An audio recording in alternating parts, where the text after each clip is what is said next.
السلام علیکم، welcome to my channel novel memories.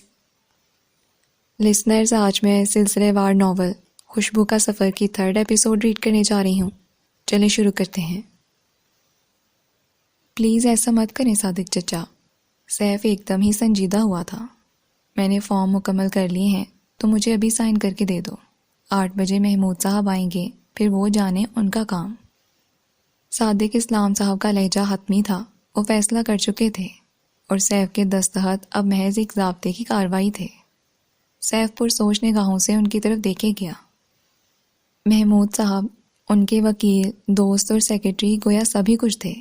بیشتر فیصلوں میں وہی ان سے مشاورت کیا کرتے تھے۔ صادق چچا، میرے لیے بہت مشکل ہو جائے گی، شہوار سے یہ باتیں چھپ نہیں سکتی، اور اس کے بعد ظاہر ہے وہ اور زیادہ برا منائے گی۔ سیف کی سمجھ میں نہیں آ رہا تھا کہ وہ انہیں کیسے باز رکھے۔ اول تو اسے پتہ ہی نہیں چلے گا، اور چلتا ہے تو اس کا جواب میں خود دے لوں گا۔ میں اپنی چیز تمہیں دوں، کسی کو دوں، دریا میں پھینک دوں یا ہیرات کر دوں، شہوار تو کیا کوئی بھی مجھے روکنے کا حق نہیں رکھتا۔ تم سائن کرو۔ وہ اب خفا ہوتے دکھائی دے رہے تھے۔ ابھی جتنے آپشن دہرائے ہیں، کاش صادق چچا انہی میں سے کسی پر عمل کر لیتے۔ سیف کے دل میں شدت سے یہ خواہش ابھری تھی۔ میرا تمہارے علاوہ کون بیٹھا ہے جو اب تم بھی مجھے مایوس کرنے پر تل گئے ہو؟ اتنے فون اور اتنے بلاوے بھیجے ہیں تو تمہاری تشریف آئی ہے۔ کام سے ہی فرصت نہیں ملتی جناب کو، ہمارے لیے وقت ہی نہیں ہے۔ رفیہ بھابھی بھی بیچاری جب بات ہوتی ہے یہی شکایت کرتی ہیں۔ جتنی دیر میں اس نے ان چند کاغذات پہ سائن کیے، وہ اخلاقی دباؤ بڑھانے کے لیے مزید شکایات ڈھونڈ ڈھونڈ کر لاتے رہے، مگر اب لہجے میں خاصا اطمینان آ چکا تھا۔ سیف ایک گہری سانس لیتا ہوا سیدھا ہو کر بیٹھا۔ اندر جمی برسوں کی تھکن مزید بڑھ چکی تھی۔ جیتے رہو، وہ اداسی سے مسکرا دیا۔ تمہیں دیکھتا ہوں تو اندر کا احساس جرم اور بھی بڑھتا ہے، مگر کیا کروں، میرے پاس اور چارہ بھی کیا تھا۔ وہ بھول گئے تھے کہ ابھی چند منٹ پہلے وہ اس کی کوتاہیاں گنوا رہے تھے۔ ایسی باتیں مت کیا کریں۔ کیا ہوا ہے مجھے؟ اچھا بھلا ہوں، مصروفیات ایسی ہیں کہ اللہ کی بنا، ورنہ آپ کو اس شکل پر تھوڑی بہت فریشنس بھی ضرور مل جاتی۔ اس بار وہ جان بوجھ کر ہنسا تھا۔ فریشنس آرام سے نہیں، اندر کی خوشی سے آتی ہے چہرے پہ۔ مان کیوں نہیں لیتے کہ خوش نہیں ہو؟ پتہ نہیں کیوں وہ زخموں پر جمے کھرنٹ کو بے رحمی سے کھرچنا چاہ رہے تھے۔ سیف کے چہرے پر عجیب سا تاثر ابھرنے لگا۔ وہ بھی خوش کہاں ہے صادق چچا، زندگی تو اس کی بھی جہنم بنی ہوئی ہے، اندر ہی اندر جلتی رہتی ہے، پھر چاروں طرف تپش تو پھیلے گی۔ سیف کی آواز قدرے دھیمی ہوتی چلی گئی۔ اس کا جہنم اس کا اپنا پیدا کرتا ہے، کم عقل کم نصیب۔ صادق چچا سے اس کی بات پوری سنی بھی نہیں گئی۔ اللہ نے اسے جس طرح نوازا ہے، اگر ساری عمر بھی سجدہ شکر بجا لاتی رہے تو اس کا حق ادا نہیں ہو سکتا، مگر وہ غفلت میں گھری ہوئی ہے۔ پتہ نہیں کبھی اس تکلیف کا ازالہ ہو بھی سکے گا یا نہیں جو تم اٹھا رہے ہو۔ ان کے لہجے میں پچھتاوے، دکھ، بے بسی، غصہ سبھی کچھ محسوس ہو رہا تھا۔ تمہاری زندگی کے بہترین سال بدترین حالات میں گزر رہے ہیں سیف۔ اپنی طرف دیکھتے ہوئے سیف کو بے حد قابل رحم لگ رہے تھے۔ آپ اتنا مت سوچا کریں، حالات اتنے بھی برے نہیں، اور جتنے برے ہیں ان میں بھی بہتری کی امید تو رکھی جا سکتی ہے نا۔ آپ میرے اور شہوار کے حق میں دعا کیا کریں، بس کبھی نہ کبھی وہ سنبھل ہی جائے گی۔ آخر اس رشتے کو وہ نبھا تو رہی ہے۔ بڑی ملائمت سے وہ ان کے گھٹنے پر ہاتھ رکھ کر کہہ رہا تھا تو اسے خود اپنے الفاظ اجنبی سے لگ رہے تھے، مگر شاید اتنے عرصے ڈرامہ اور اس سے متعلق فیلڈ میں رہتے ہوئے وہ خود بھی اچھا اداکار ثابت ہونے لگا تھا اپنی اصل زندگی میں۔ اس کا ثبوت اسے چند منٹوں بعد ہی صادق چچا کے چہرے پہ پھیلتے اطمینان سے ملا تھا، جو اتنا گہرا نہ صحیح مگر غنیمت تھا۔ حالات حاضرہ میں ہمہ کئی ایشوز ایسے مل جاتے ہیں جن پر گھنٹوں بہت دلچسپی کے ساتھ بولا اور سنا جا سکتا تھا۔ وہ دونوں بھی دیر تک مصروف گفتگو رہے۔ وہ بہت تھک رہا تھا، ٹھیک سے آرام کیے ہوئے کئی دن گزر چکے تھے، مگر صادق چچا کی خوشی کی خاطر وہ آج سارا وقت انہیں ہی دینا چاہ رہا تھا۔ اس بے حد آرام دہ کمرے میں اپنی معذوری کے ساتھ وہ کس طرح وقت گزارتے ہوں گے اور کتنے دن تک اس کا لاحاصل انتظار کرتے ہوں گے۔ دونوں ہی باتیں دل دکھاتی تھیں۔ ہر بار جب وہ یہاں سے اٹھتا تو جلد ہی دوسرا چکر لگانے کا پکا ارادہ باندھتا، مگر سوچا ہوا کہاں پورا ہوتا ہے۔ ذاتی زندگی میں وہ ہمیشہ اسی مسئلے کا شکار رہا تھا، وقت اور کام کی کمٹمنٹ پروفیشنل زندگی کے لیے وقف ہو کر رہ گئی تھی، اور بس کھانا کمرے میں ہی منگوا لیا گیا تھا، اور صادق چچا کی بیگم جو اتنی دیر سے اس کی موجودگی سے آگاہ ہونے کے باوجود سے مکمل نظر انداز کیے ہوئے تھیں، جس وقت وہ لوگ کھانا کھا رہے تھے کھڑے کھڑے آ ہی گئیں۔ السلام علیکم چچی جان، وہ احتراماً کھڑا ہوا۔ وہ جواباً منہ ہی منہ میں بڑبڑائیں۔ سیف نے خود ہی اندازہ لگا لیا کہ انہوں نے اس کے سلام کا جواب دیا ہے۔ شہوار کو بھی لے آتے، بہت دن ہو گئے اسے یہاں آئے ہوئے، اور شاید یہی شکوہ لے کر آئی تھیں۔ اچھا، سیف کو حیرت سی ہوئی۔ شہوار کو گھر میں گاڑی کی سہولت میسر تھی، کئی سال سے خود ڈرائیونگ کرتی چلی آ رہی تھی، کہیں آنے جانے میں اس کے لیے کوئی رکاوٹ نہیں تھی۔ اس نے مناسب الفاظ میں یہی بات کہنا چاہی تو پتہ نہیں کیوں وہ برا منا گئی۔ ظاہر ہے جب تمہیں فرصت نہیں ہے تو وہ غریب اکیلی نہ جائے آئی تو کیا کرے، اب ہر وقت تو گھر بیٹھی رہنے سے رہی۔ ٹھیک کہتی ہیں آپ، وہ دانستہ ہنسا۔ بہت دیر میں جو ماحول بہتر ہوا تھا اسے وہ بگاڑنا نہیں چاہتا تھا۔ شکر تھا کہ صادق چچا کسی کا فون آنے پہ اس طرف متوجہ ہو چکے تھے، وہاں حالی گھر میں اس کے دل لگانے کے لیے ہے بھی کیا؟ تنہائی نے اسے نفسیاتی مریض تو بنا ہی دیا ہے، وہ خفگی سے کہتے ہوئے واپس چلی گئیں۔ سیف سر جھٹک کر کھانے کی طرف دوبارہ متوجہ ہو گیا۔ ان کی آخری کہی ہوئی بات سے وہ کم از کم پوری طرح متفق تھا۔ شام سے آیا بیٹھا ہے، معلوم نہیں کیا کانفرنس ہو رہی ہے۔ چچا بھتیجے کے درمیان میں تو بس ابھی چند منٹ کے لیے گئی تھی۔ لاؤنج میں بیٹھ کر شہوار کی والدہ اسے فون پر مطلع کر رہی تھیں۔ مجھے کوئی دلچسپی نہیں ہے اس میں اور نہ اس کی مصروفیت میں۔ آپ اگر میرا ساتھ دیتی تو میری زندگی اس طرح برباد نہیں ہوتی، دوسری طرف شہوار کہہ رہی تھی۔ گھر میں روزمرہ والی خاموشی تھی۔ روما نے اکتا کر کتاب بند کی اور کمرے سے باہر نکل آئی۔ دادی کے کمرے میں جھانک کر دیکھا تو وہ سوئی ہوئی نظر آئیں۔ صبح فجر سے بھی پہلے اٹھ جایا کرتی تھیں، سو دن میں کسی بھی وقت تھوڑی دیر کے لیے سوتی تھیں۔ اس نے آہستگی سے واپس دروازہ بند کر دیا۔ کچن میں سے کھٹ پھٹ کی ہلکی آواز یہاں تک آ رہی تھی۔ رحمت بوا اور ان کی بیٹی دوپہر کے کھانے کی تیاری کر رہی تھیں۔ صرف وہی تھی جس کے پاس کرنے کے لیے کچھ بھی نہیں تھا سوائے ایک پڑھنے کے۔ اب 24 گھنٹے تو پڑھا نہیں جا سکتا نا۔ اس نے پڑھائی میں دل نہ لگنے کی توجہ بھی نکال رکھی تھی۔ وہ یوں ہی دبے پاؤں چلتی اگلے برآمدے کی طرف آئی تو وہاں نیم تاریکی چھائی ہوئی تھی۔ بیرونی دروازہ بند تھا اور کھڑکیوں کے بھاری پردے ابھی تک سرکائے نہیں گئے تھے۔ روما نے آگے بڑھ کر پردے ہٹائے اور سامنے لان کی طرف کھلنے والی کھڑکیاں ایک ایک کر کے کھول ڈالیں۔ سیلی سیلی ٹھنڈی ہوا سنسناتی ہوئی سارے گھر میں پھیلنے لگی۔ چہرے کو چھوتی یہ ٹھنڈک روما کو بہت اچھی لگتی تھی۔ سردیاں اب اختتام پذیر تھیں، مگر ہماوقت چھائے بادل اور اوس بھری راتیں موسم کو ٹھنڈا کیے دے رہی تھیں۔ وہ یوں ہی کاہلی کے ساتھ داخلی دروازہ کھول کر سیڑھیوں پر آ بیٹھی۔ سامنے لان کے ساتھ والی کیاریوں اور سیڑھیوں کے اطراف میں رکھے گملوں میں رنگوں کی بہار تھی۔ سرما کے سارے پھول ابھی تک اپنی پوری دل فریبی کے ساتھ کھل رہے تھے۔ بیک وقت اتنے ڈھیر سارے رنگ اور اتنے ہی اقسام جو گننا چاہو تو بھی ناممکن۔ پیلے، اورنج، جامنی، نیلے، آسمانی، میرون، کالے اور ساتھ میں گل داؤدی کے حسین ترین نرم ملائم رنگ، سفید، ہلکا گلابی، ہلکا کاسنی۔ بعض میں تو ایسا تسلسل محسوس ہوتا جیسے کوئی ماہر مصور کی کلر پلیٹ میں ایک ہی بنیادی رنگ سے کئی مختلف ٹون نکالی گئی ہوں۔ وہ جب بھی یہاں آ کر بیٹھتی بڑی محویت سے انہیں تکا کرتی۔ گیٹ کے ساتھ والی دیوار کے کنارے لگے اشوکا کے درختوں کے پاس رحمت بوا کے نواسے نواسی کوئی کھیل کھیل رہے تھے۔ بوا انہیں آگے کی طرف کھیلنے سے منع بھی کرتی تھی مگر وہ باز نہیں آتے تھے۔ یہاں گھر میں کسی کو بھی اعتراض نہیں ہوتا تھا، اور تو اور دادی بھی جو گھر کے چاروں افراد میں سب سے سخت طبیعت تصور کی جاتی تھیں، انہیں بھی لان کی خوبصورتی سے زیادہ بچوں کے دم سے ہونے والی رونق اچھی لگتی تھی۔ مت ٹوکا کر رحمت بچوں کو، غریب شام کو گھنٹہ 2 گھنٹہ کھیلتے ہی تو ہیں، ایسا کیا بگڑ جائے گا۔ روما نے انہیں کئی بار رحمت بوا سے کہتے سنا تھا، بچے تھے بھی اچھے، خاموشی سے کھیلتے، نہ پھول توڑتے اور نہ ہی پتے، ویسے بھی مالی موجود تھا دیکھ بھال کرنے کے لیے۔ بھاگا دوڑی کا کوئی کھیل ہو رہا تھا۔ بچوں کی ہنسی کی آوازیں یہاں تک آ رہی تھیں، گہری خوشی کے احساس سے لبریز۔ بنا کسی بات کے اس طرح دل کی انتہائی گہرائی سے ہنسنا شاید صرف بچوں کا ہی مقدر ہے۔ اسے نہیں پتا تھا کہ وہ لوگ کیوں ہنس رہے ہیں، پھر بھی خود بخود اس کے لبوں پر مسکراہٹ ابھرنے لگی۔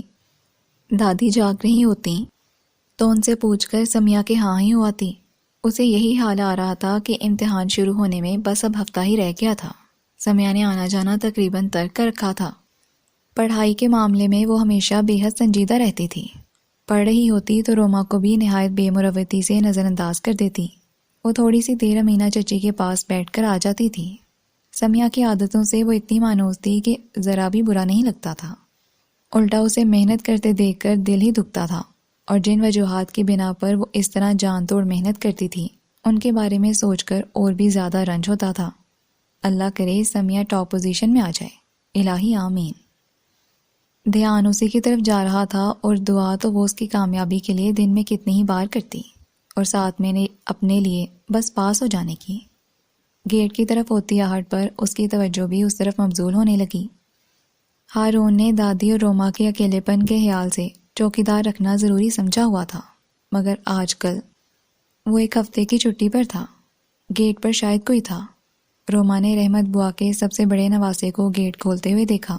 وہ اسے آواز سے دیکھ کر منع کرنا چاہ رہی تھی کہ بنا پوچھے گیٹ نہ کھولے، مگر وہ کھول چکا تھا۔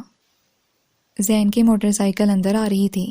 بچے اس سے مانوس تھے اور انہوں نے شاید کنفرم کر کے ہی گیٹ کھولا تھا۔ اب وہ وہیں رک کر بچوں سے ہاتھ ملا رہا تھا۔ جیب سے نکال کر اس نے کچھ پیسے بھی ان کو دیے۔ روما مسکراتے ہوئے یہ سارا منظر دیکھے گئی۔ زین کا مزاج بے حد دوستانہ تھا۔ کیا تم سب لوگ میرے استقبال کے لیے یہاں جمع تھے؟ بائک کھڑی کر کے وہ قدرے فاصلے سے پوچھتا ہوا آ رہا تھا۔ روما ہلکے سے ہنستی۔ زین اسی طرح کی خوش فہمیوں میں مبتلا رہتا تھا۔ ہونا بھی چاہیے، آخر اتنے دن بعد آیا ہوں، ورنہ تم یہاں سیڑھیوں پر کھڑی کہاں ملتی؟ بلوانا پڑتا تمہیں سمیہ بیگم کے گھر سے۔ چند بار اس کے اور حسنہ پھپھا وغیرہ کے آنے پر ایسا ہوا تھا کہ وہ گھر کے بجائے سمیہ کے ہاں تھی۔ زین اسی بات کو لے کر اکثر حوالہ دیتا تھا۔ اس وقت کیسے نظر آ رہے ہو؟ آفس نہیں گئے کیا؟ روما اس کی بات کو نظر انداز کرتے ہوئے پوچھنے لگی۔ تمہاری خاطر چھٹی کی ہے۔ اس روز ہارون نے کہا کہ تم یاد کر رہی ہو، سو تمہارا حکم کیسے نہ بجا لاتا۔ اچھا، اتنے فرما بردار تو خیر تم نہیں ہو۔ وہ پھر سے ہنستی۔ میں اس سے بھی زیادہ فرما بردار ہوں، کبھی آزما کر دیکھ لینا۔ وہ اس کے ساتھ چلتا ہوا لاؤنج میں آ چکا تھا۔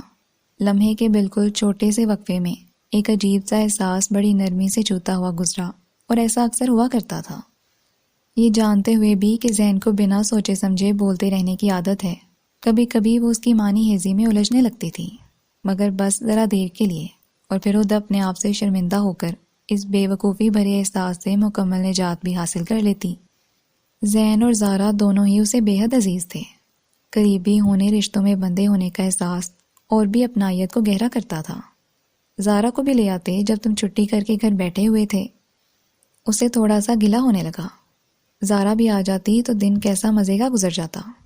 اسے میری بائک پر اعتراض رہتا ہے، اور وہ اکلوتی چھوٹی سی گاڑی ابا حضور ہی نہیں چھوڑتے، تمہیں پتہ ہے۔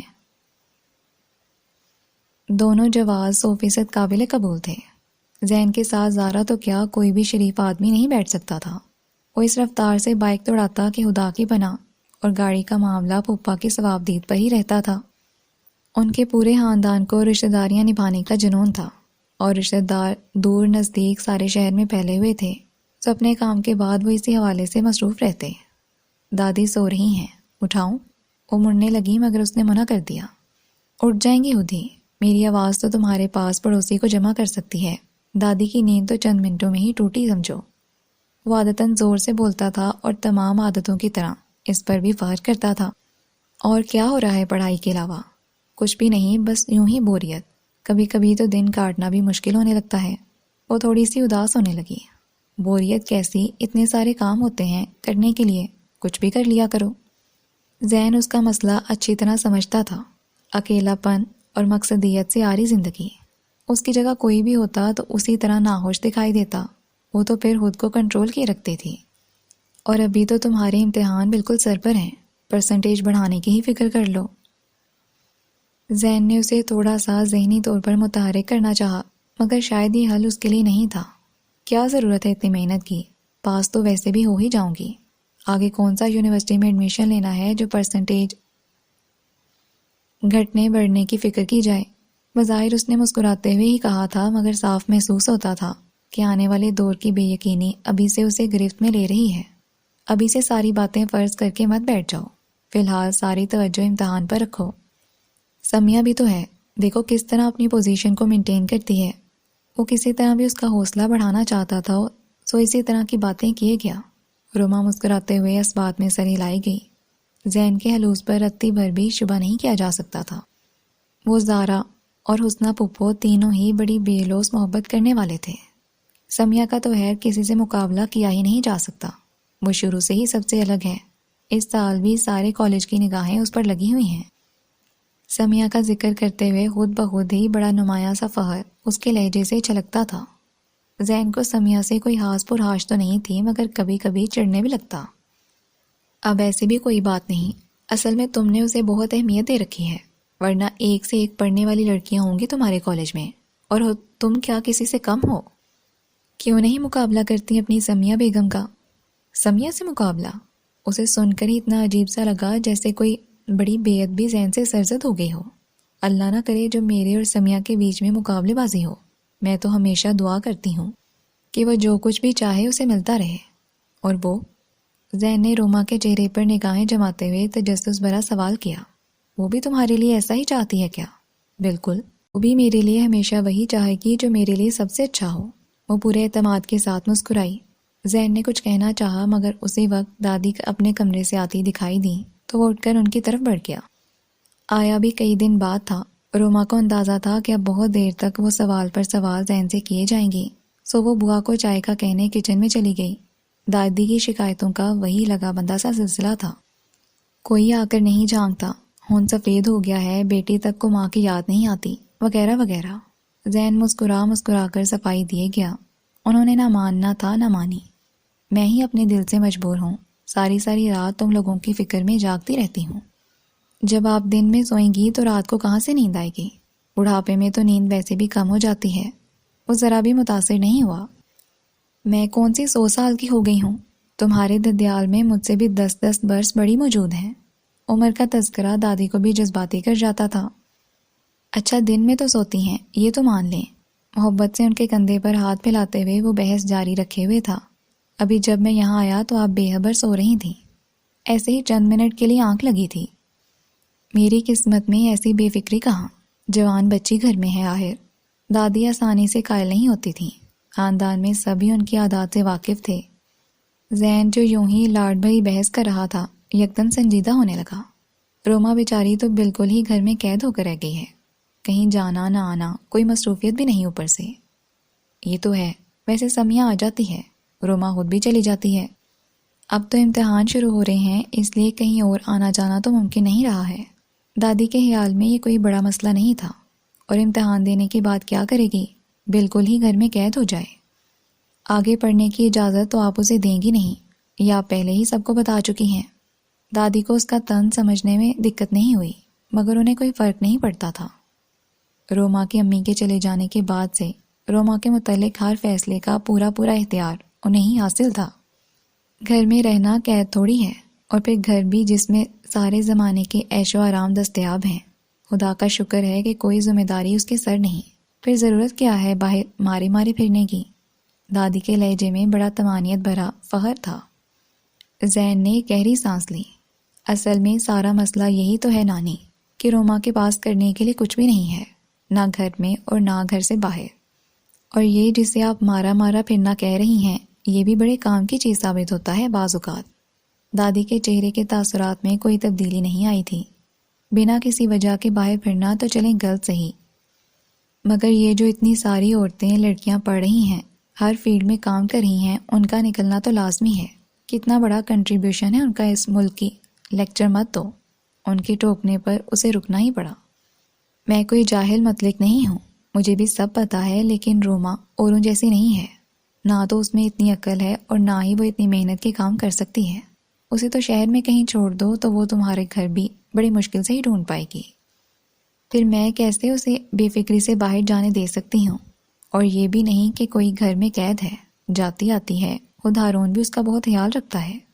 دادی کی تفصیل سے بات کلیئر ہو جانی چاہیے تھی، مگر زین کی جھنجھلاہٹ اور بھی بڑھنے لگی۔ جو بات وہ انہیں سمجھانا چاہ رہا تھا وہ دوسری ہی تھی۔ میں صرف اس کے لیے آگے کوئی مثبت مصروفیت ہونے کی بات کر رہا ہوں۔ امتحانوں کے بعد کسی کورس میں ایڈمیشن لے لے یا پھر آگے یونیورسٹی میں۔ آگے بہت مصروفیت ہے ہیر سے روما کے لیے۔ بس کوئی اچھا سا رشتہ مل جائے، اس کے بعد اپنے گھر کی ذمہ داریوں میں کچھ بھی یاد نہیں رہتا۔ میں تو دن رات یہی دعا کرتی ہوں۔ ان کی سوچ کی پرواز یہیں تک تھی، اور یہی ان کی اکلوتی سب سے بڑی پریشانی۔ آپ نہیں سمجھیں گی۔ زین نے بے ساختہ پیشانی کو چھوا۔ تمہیں بھی فکر کرنے کی ضرورت نہیں ہے، اللہ مالک ہے روما کا۔ اب تک وہ حادثہ برا منا چکی تھیں۔ اصل میں تو انہیں ایسی حالی ہولی ہمدردی سے ویسے بھی بے حد کوفت ہوتی تھی، چاہے وہ حسنہ کرتی یا زین۔ اتنے ہی خیال محبت والے ہوتے تو روما کو اپنا لینے میں کیا حرج تھا، اور اس کی یتیمی پر ہی ترس کھا لیتے۔ انہیں یہی خیال کھائے جاتا تھا، مگر خوددار بہت تھی۔ زین سے تو خیر یہ سب کہنے کا سوال ہی نہیں اٹھتا تھا، مگر وہ حسنہ سے بھی کبھی روما کے لیے سوال نہیں کر پائیں۔ لیکن ہارون لڑکا تھا، اس کی بات اور تھی۔ سو وہ زارا کا رشتہ نہ ملنے پر افسوس کا اظہار برملا کر لیتی۔ اچھا چلے، ناراض تو مت ہوں، اتنے دن بعد تو آیا ہوں میں آپ سے ملنے۔ مہربانی ہے تمہاری جو تم نے ہمارے لیے فرصت نکالی۔ زین ہنس پڑا۔ اس کا مطلب ہے کہ آپ واقعی ناراض ہو گئی ہیں۔ وہ باقاعدہ ہاتھ جوڑ کر ان کے قدموں میں آ بیٹھا تو انہیں مسکرانا ہی پڑا۔ ابا آ گئے ہیں پنڈی سے شادی اٹینڈ کر کے۔ اس نے اب دانستہ ان کی دلچسپی کی باتیں شروع کیں، اور اب آتے ہی انہیں زارا کی شادی کی فکر شروع ہو گئی ہے۔ اچھا، دادی کی پیشانی پر بل سا پڑنے لگا۔ وہاں سے خوب سکھا پڑھا کر بھیجا ہوگا خاندان والوں نے۔ اتنی اچھی لڑکی ہاتھ سے تھوڑی نکلنے دیں گے۔ جلد سے جلد اپنا کام پکا کرنا چاہ رہے ہیں۔ امی بھی یہی کہہ رہی تھیں۔ سارا کیا دھرا ہی تمہاری امی کی بے وقوفیوں کا ہے۔ اتنے سال میں اپنے بچوں کے بارے میں خود فیصلے کا اختیار تک نہ لے سکی۔ ابھی زارا کا رشتہ ہوا ہے، کل کو ایسے ہی آنکھ بند کر کے تمہارا بھی ہو جائے گا۔ حسنہ کو بس اطلاع دے دی جائے گی، وہ اور بھی خفا ہو گئیں۔ مکار، فریبی، مطلبی۔ اپنے ددیال کے بارے میں خود اس کے خیال جو بھی ہوں، دادی کے سامنے خاموش نیم رضامندی والے فارمولے پر ہی عمل کرتا تھا۔ چند منٹوں کے لیے روما کی فکر جیسے واقعی پس پش چلی گئی۔ روما لوازمات سے بھری ٹرے لے کر لاؤنج میں واپس آئی، تب تک ماحول میں کافی گرم جوشی پھیل چکی تھی۔ زبان کے اس قدر میٹھے جیسے شکر کی گولی منہ میں رکھ کر بات کر رہی ہوں، اور دلوں میں اس قدر کینہ چھپا کر رکھتے ہیں کہ اللہ کی پناہ۔ یکسانیت بھرے دنوں کی بوریت مٹانے کے لیے دادی کو بھی آج اچھا ٹائم پاس ملا تھا۔ واہ، دل خوش کر دیا، جیتی رہو۔ کباب، چاٹ، رولز، کیک، ہر پلیٹ میں کچھ نہ کچھ رکھا ہوا تھا۔ لگتا ہے اچھی خاصی سگڑ ہوتی جا رہی ہو۔ زین پلیٹ میں چیزیں ڈالتے ہوئے اس کی تعریف کیے گیا۔ روما کو اس کی تعریف پر خوشی ہو رہی تھی۔ کچن میں دوپہر کے کھانے کی تیاری کا سلسلہ جاری تھا۔ بوا اس میں مصروف تھیں، سو ان کے اصرار کے باوجود بھی یہ ساری چیزیں وہ خود ہی تل کر لائی تھی۔ دادی نے بھی نہ جانے کیسے صحیح اندازہ لگا لیا۔ رحمت سے تلوالیے ہوتے خود کھڑے ہو کر یہ سب کرنے کی کیا ضرورت تھی؟ انہوں نے ایک تنقیدی سی نگاہ روما کے حلیے پر ڈالی۔ کل کا پہنا ہوا ہلکے رنگوں کا پرنٹڈ سوٹ، سانولی رنگت، اتنی دیر کچن میں کھڑے رہنے کی وجہ سے شاید اور بھی زیادہ گہری محسوس ہو رہی تھی۔ یہاں پھر انہیں یہی ایسا لگا، کیا ہی اچھا ہوتا جو یہ وہاں چولہے کے آگے کھڑے رہنے کی بجائے منہ ہاتھ دھو کر کپڑے تبدیل کر لیتی۔ لڑکیاں تو چلتے پھرتے اپنا حلیہ 10 بار ٹھیک کر لیتی ہیں۔ روما کی کم عقلی انہیں جھنجھلاہٹ میں مبتلا کر دیتی تھی۔ اب منہ کھول کر وہ یہ سب کہتی کیا اچھی لگتی۔ تمہیں کیا ضرورت تھی چولہے میں گھسنے کی؟ کوئی ہاتھ وات تو نہیں جلا لیا؟ رحمت نہیں ہے کیا کچن میں؟ چلی گئی ہوگی اپنے کوارٹر کا چکر لگانے کے لیے۔ غصے کا رخ رحمت بوا کی طرف ہو رہا تھا۔ دادی کا ہوم ایڈمنسٹریشن بڑا سخت تھا۔ روما کو اندازہ تھا کہ اب ذرا ہی دیر میں بوا کی شامت آ جانی ہے، سو فوراً صفائی لازمی تھی۔ بوا کچن میں ہی ہے دادی، انہوں نے تو بہت کہا مگر میرا دل چاہ رہا تھا خود یہ سب کرنے کے لیے۔ رول پر کیچپ لگاتے ہوئے وہ بے پرواہی سے کہہ گئی۔ دادی کا دل جل کر خاک ہوا جا رہا تھا۔ ایک تو جواب بھی حسب منشا نہیں ملا تھا، دوسرے جس طرح کچر کچر وہ یہ تیسرا رول کھا رہی تھی وہ بھی انہیں سخت ناگوار گزر رہا تھا۔ روما کا عجیب قصہ تھا، نہیں کھاتی تو دنوں بس 2-4 نوالوں پر ہی گزارا ہوتا، اور جب موڈ ہوتا تو تینوں وقت کھانے کے علاوہ بھی وقفے وقفے سے کچھ نہ کچھ چلتا رہتا۔ یہ سوچے بغیر کہ کیا چیز جلد اور صحت کے لیے اچھی ہے اور کیا نہیں، وہ بے دھڑک کھاتی پیتی تھی۔ دادی صبح کی ٹی وی ٹرانسمیشن بڑی پابندی اور شوق کے ساتھ دیکھتی تھیں۔ حسن و صحت کے بارے میں ان کی معلومات حاصل قابل رشک تھیں۔ اچھی طرح پتہ تھا کہ تلی ہوئی اشیاء کی زیادتی لڑکیوں کے چہرے کی رونق چھین لیتی ہے۔ وہ کوشش کرتی تھیں کہ رومانہ کے آگے تلی ہوئی چیزیں نہ ہی آئیں تو اچھا ہے، مگر وہ جب بھی موقع ملتا ان کی گئی ساری احتیاطی تدابیر کو ملیا میٹ کر ڈالتی۔ رولز کے بعد جب اس کا ہاتھ کبابوں کی طرف بڑھ رہا تھا تو انہیں اسے ٹوکنا ہی پڑ گیا۔ اب بس کر دو تم، منع بھی کرتی ہوں کہ تلی ہوئی چیزیں مت کھایا کرو، مگر ذرا جو سر، میں چائے لے کر آتی ہوں۔ وہ تیزی سے کہتے ہوئے اٹھ کر لاؤن سے کچن کی طرف چلی گئی۔ محض ایک نگاہ میں ہی زین نے اس کے چہرے پر پھیلی شرمندگی کو محسوس کیا۔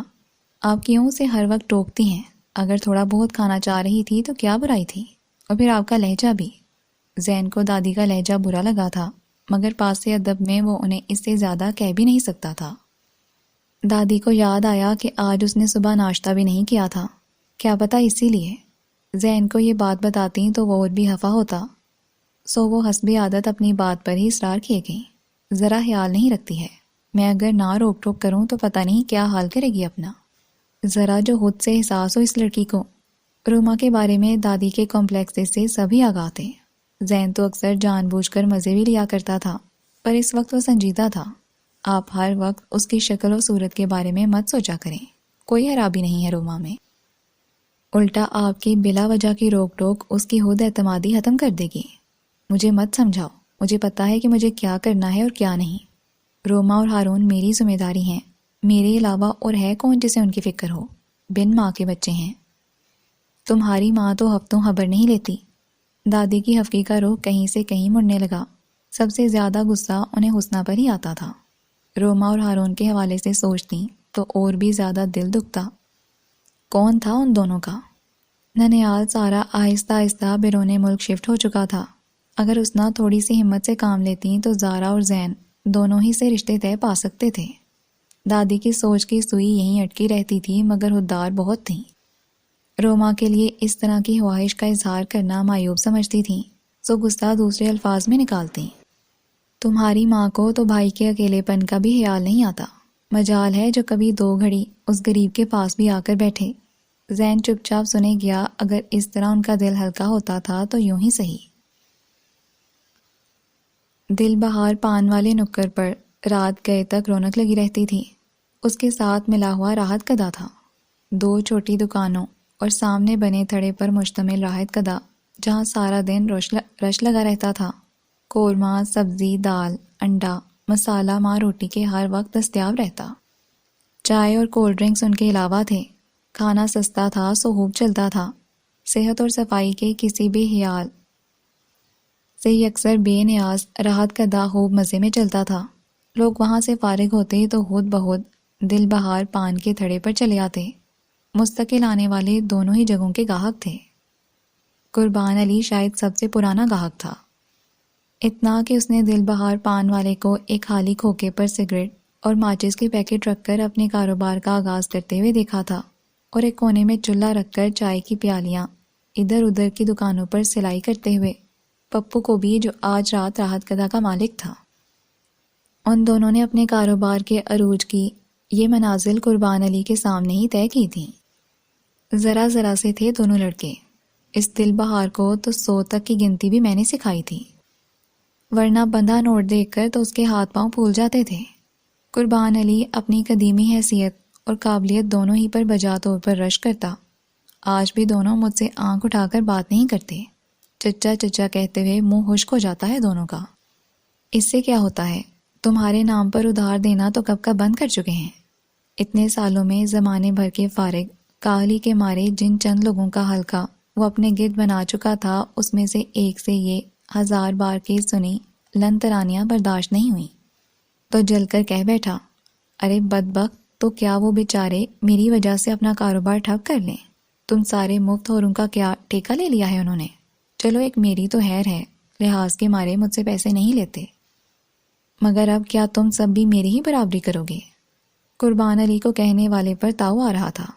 میرا نام لے کر کون کون ادھار رکھا جاتا ہے، مجھے کیا خبر؟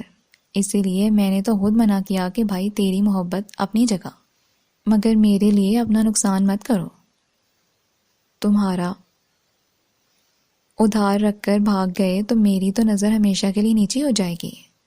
جو لوگ اس کی رگ رگ سے واقف تھے ان کے لیے اداری کا یہ مظاہرہ ذرا بھی متاثر کن نہیں تھا، مگر یہ اطلاع کہ ادھار کا سلسلہ خود قربان علی کے ہدایت پر موقوف ہوا ہے بڑی بے ساختہ قسم کی حقی کا سبب بنا۔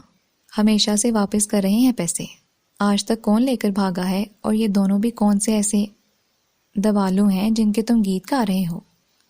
تمہیں بھی کون سا مفت کا کھانا کھلاتے ہیں؟ ان سب کے چہروں پر طنزیہ مسکراہٹ پھیلنے لگی۔ کیوں بکواس کیے جا رہا ہے؟ میں کہہ رہا ہوں پٹ جائے گا میرے ہاتھ سے کسی دن، اگر اپنی زبان پر کنٹرول کرنا نہیں سیکھا۔ قربان علی کمزور سی جسامت کا شخص تھا، مگر دھمکیاں بڑے دھڑلے سے دیا کرتا تھا۔ سبھی کو پتا تھا کہ یہ دھمکیاں محض زبانی کلامی ہیں، ورنہ قربان علی کی صحت اور حیثیت دونوں ہی دشمنیاں پالنے کی متحمل نہیں ہو سکتی۔ اچھے اچھوں کو ٹھیک کر دیا ہے میں نے، بدتمیزی تو برداشت ہی نہیں ہوتی ہے۔ حالانکہ جس سے یہ مقابلہ بازی شروع ہوئی تھی وہ کب کا اپنا غصہ دبا کر یہاں سے اٹھ چکا تھا، مگر وہ اپنے روب داو والے خیالی حاکے میں ابھی تک رنگ بھرے جا رہا تھا۔ راحت قدا پر کام کرنے والے نوعمر لڑکوں میں سے ایک قریب سے گزر رہا تھا، ہنستے ہوئے بولا، بس کر دو چچا، مالک بلا رہے ہیں تم کو۔ اچھا، اس بار وہ نسبتاً پھرتی سے اٹھا، کھانے کے لیے بلا رہے ہوں گے، آج میں ابھی تک گیا نہیں تھا نا۔ یہ لوگ بھی بیکار کی باتوں میں الجھا دیتے ہیں، اپنا قیمتی وقت ضائع کرنے والوں کو باتیں سناتا۔ وہ اٹھ کر اس طرف کو چل دیا جہاں راحت قدا کا مالک بیٹھا کیش وصول کر رہا تھا۔ چچا، اسے دیکھتے ہی وہ پکارا، کدھر چھپ کر بیٹھے رہتے ہو؟ یہ نہیں کہ ذرا آ کر ہاتھ بٹا دو، ساری میزیں گندی ہو رہی ہیں، ذرا کپڑا لے کر صاف تو کر دو۔ اس کے لہجے میں ہلکی سی ہفکی تھی۔ ابھی کی دیتا ہوں، قربان علی نے کہا تو بڑی مستعدی سے، مگر تیل کے نشانوں میں چکٹ ہوتے کپڑے سے میزیں صاف کرنے میں آدھا گھنٹہ نکل گیا۔ روٹیوں کے ٹکڑے، ادھ کھائی بوٹیاں، پانی اور شوربے کے چینٹوں والی لوہے کی میزوں پر یوں ہی اوپر سے کپڑا مار کر نیچے گرایا اور کچھ وہیں رہ گیا۔ مالک نے بہرحال اسے آدھ گھنٹے تک میزوں کے بیچ چکراتے ہوئے دیکھ لیا تھا تو وہ مطمئن ہو چکا تھا۔ اسے ویسے بھی زیادہ دلچسپی پیسے گننے میں رہتی تھی، یا پھر کھانے پینے کی اشیاء کی مد میں ہونے والے اخراجات میں کٹوتے کی فکر ستاتی تھی۔ باقی سب کچھ چلتا تھا۔ لا بھئی سالن اور روٹی، دیکھ بوٹیاں اچھی سی ڈال۔ تھوڑی ہی دیر بعد قربان علی سالن کی دیگوں پر بیٹھے شخص سے بڑے حق کے ساتھ اپنے لیے کھانا لے رہا تھا۔ کھانا کھا کر ذرا پلیٹوں پر ہاتھ مار دو، بہت جمع ہوئی رکھی ہیں۔ کھانا لیتے ہوئے قربان علی نے اس نئی فرمائش کو سنا اور بے نیازی سے سر ہلاتا ہوا تھڑے پر اپنی محسوس جگہ پر جا بیٹھا۔ نوکر ہوں اس کے باپ کا، پڑی رہے میری بلا سے، تنہا خود لیتے ہیں کام، میں کر دوں ان کا۔ دل ہی دل میں راحت قدا کی بقیہ مینجمنٹ پر وہ کھانا کھاتے ہوئے مستقل غصہ اتارے گیا۔ کام کرنے کا وہ کبھی بھی عادی نہیں رہا تھا، 24 عمر میں آ کر عادتیں بدلنا ویسے بھی بڑی ناممکن سی بات تھی۔ مالکان کو دکھانے کے لیے جو تھوڑا بہت کام وہ مارے باندھے کر لیا کرتا تھا وہ بھی صرف مجبوری کا سودا تھا۔ بدلے میں سارا دن اور آدھی رات تک وہ اپنے اس دیرینہ ٹھکانے پر براجمان رہتا اور کھانے پینے کے علاوہ کسی اور شوق کو پورا کرنے میں بھی کوئی رکاوٹ نہیں پڑتی۔ تمباکو والا اسپیشل پان اور دم لگانے کے لیے اسپیشل سگریٹ۔ قربان جائے تجھ پر مولا، کیسی فکروں سے آزاد سہولت بھری زندگی عطا کی۔ کبھی کبھی اسے اللہ میاں پر بڑا ہی پیار آتا۔ چچا آج گھر نہیں جاؤ گے کیا؟ یہیں رات بسر کرنے کا ارادہ ہے کیا؟ دل بہار پان والا اپنا کیبن لاک کرتے ہوئے پکار کر پوچھ رہا تھا۔ اس سڑک پر وہ رات کے آخری شخص ہوتا تھا جو اپنا کاروبار بند کرتا تھا۔ قربان علی نے بند ہوتی آنکھوں کو بمشکل کھولا۔ ایسا مفلوق الحال سمجھا ہے کیا؟ ابھی اپنے ذاتی گھر کا مالک ہوں، تم لوگوں کی محبت میں یہاں پڑا رہتا ہوں تو تم لوگ اپنے جیسا ہی سمجھنے لگے ہو۔ نیم مدہوشی میں بھی اس کے لہجے میں محسوس کڑک جھلک اٹھی۔ پان کے کیبن والا زور سے ہنس پڑا۔ راحت قدا کے مالک کی بنسبت وہ کم عمر بھی تھا اور ہوش مزاج بھی۔ قربان علی کی کسی بات کا برا نہیں مناتا تھا بلکہ الٹا لطف لیتا تھا۔ قربان علی بھی دم لگانے کے بعد چاہے کتنا بھی آؤٹ ہو رہا ہو بولتے ہوئے اس بات کا ضرور دھیان رکھتا تھا کہ سامنے اس کے دونوں پڑوسیوں میں سے کون سا ہے۔ آؤ میں تمہیں چھوڑ دیتا ہوں ورنہ کہیں راستے میں گر پڑو گے۔ موٹر سائیکل سٹارٹ کرتے ہوئے اس نے اظہار ہمدردی پیشکش کی۔ قربان علی کا گھر اس سڑک سے 3-4 گلی پیچھے ہی تھا اور وہ اکثر اسے اکیلا دیکھ کر چھوڑ دیا کرتا تھا۔ قربان علی نے ایک نگاہ اطراف میں پھیلے سناٹے پر ڈالی۔ اس وقت یہ پیشکش بڑی بروقت تھی۔ وہ بنا کچھ اور کہے پیچھے آ کر بیٹھ گیا۔ دوپہر کا پرسکون سویا سا وقت کسی بھی طرح کی بحث کے لیے ناموزوں لگتا تھا، مگر ان کے ہاں فرصت کے انہی لمحات سے فائدہ اٹھانے کا رواج تھا۔ حسنہ نے اکتا کر چائے دانی سے ٹیکوزی ہٹائی اور ڈھکن ہٹا کر چمچہ چلانے لگی۔ گرم گرم خوشبودار بھاپ سارے کمرے میں پھیل گئی۔ زارا بھی چائے دم کر کے لیونگ روم کی میز پر رکھ گئی تھی۔ کتنا کہا تھا تم سے کہ میرے ساتھ پنڈی چلی چلو۔ سارے خاندان کی لڑکیاں جمع تھیں، بڑے آرام سے فیصلہ ہو جاتا، اگر تم نے ساری زندگی کب بات مانی ہے۔ قاضی صاحب اس طرح ان کے سارے کیے دھرے پر پانی پھیرتے تھے، اور لڑکیاں بھی جناب ایک سے ایک خوبصورت۔ میں تو لحاظ کے مارے زیادہ غور سے نہیں دیکھ سکتا تھا، مگر تم اور زارا تو اچھی طرح دیکھ بھال کر سکتی تھیں، یہ مرحلہ بھی نمٹ جاتا۔ چند ایک عزیزوں نے تو اپنے طور پر بات بھی چلانی چاہی، مگر تم سے رائے لیے بغیر میں اپنے منہ سے کیا بات کہہ سکتا تھا۔ زارا کا رشتہ بھی تو آپ نے اپنی مرضی سے طے کیا تھا۔ چائے کا کپ ان کے آگے پیش کرتے ہوئے حسنہ نے ایک چھوٹی سی یاد دہانی ضروری سمجھی۔ اپنی مرضی سے کہاں، تم سب کی رائے لی تھی، اور سچی بات ہے کہ رضا سے بہتر لڑکا ہمیں مل بھی کہاں سکتا تھا۔ پڑھا لکھا، مہذب، برسر روزگار، وہ تو بھائی صاحب کی مہربانی ہے جو انہوں نے ہماری زارا کو مانگا، ورنہ خاندان میں ایک سے ایک اچھے گھرانے تھے۔ حسنہ پہلو بدل کر رہ گئی، بہت کوشش کرتی تھیں کہ دل کا ملال ظاہر نہ ہو۔ قاضی صاحب اپنے خاندان کی ان خوبیوں پر بھی فخر کرتے تھے جو سرے سے ان میں تھی ہی نہیں، وہ پھر بھی صبر شکر کر کے سنے جاتی۔ دل جب دکھتا جب وہ زارا جیسی بیٹی کے لیے انہیں رضا اور اس کے والدین کا احسان مند ہونے کا مشورہ دیتے، اور اب تو بات جہیز سے بھی کہیں آگے نکل چکی ہے۔ لوگ لڑکوں کو بیرون ملک سیٹل کرواتے ہیں، بیٹیوں کے نام پر جائیداد کرتے ہیں، تب کہیں جا کر کوئی ڈھنگ کا رشتہ ملتا ہے۔ ہم تو خوش نصیب ہیں جو ہمیں مفت میں زارا کا رشتہ مل گیا۔ ایمانداری کی بات ہے، سیدھے سادے جہیز کے علاوہ ہمارے پاس ہے ہی کیا زارا کو دینے کے لیے مفت میں۔ حسنہ کے دل کو ان کے اس طرح کے الفاظ دنوں دکھاتے تھے۔ خاندان سے زارا کے ایک نہیں کئی رشتے آئے تھے، اور یہ سب اس کی خوبیوں کو دیکھ کر آئے تھے، اور خود ان کی نیک دلی اور سادگی کی بنا پر۔ جس طرح وہ اس بے حد مشکل خاندان میں خوش اسلوبی سے سب کے ساتھ مل کر رہی تھیں، اس کا احساس حسنہ کو چھوڑ کر باقی سب کو تھا۔ فی زمانہ جب ذرا سی بات پر لڑکیوں کی ایگو ہرٹ ہونے لگتی ہے، انہوں نے زارا کو بڑی متوازن شخصیت میں ڈالا تھا۔ میری زارا لاکھوں میں ایک ہے، اور آپ کے خاندان سے ہی اس کے کئی رشتے آئے تھے، جن میں سے کچھ تو رضا سے بھی زیادہ اچھے تھے۔ ظاہر ہے انہوں نے زارا میں کچھ تو دیکھا ہوگا۔ قاضی صاحب ان کے جتانے پر کچھ جھیم سے گئے۔ رضا کا رشتہ 100% ان کی اپنی چوائس تھا۔ حسنہ نے بھی کوئی اعتراض نہیں کیا تھا، رضا واقعی بہت اچھا لڑکا تھا۔ خیر اب اس وقت زارا کی بات تو نہیں ہو رہی، میں تو زین کے لیے فکر مند ہوں۔ اس کے لیے بھی کوئی مناسب فیصلہ ہو جائے تو اس سال کے آخر تک دونوں کے کام سے فارغ ہو جائیں گے۔ وہ سنتے ہوئے خاموشی سے چائے کے گھونٹ پینے لگیں۔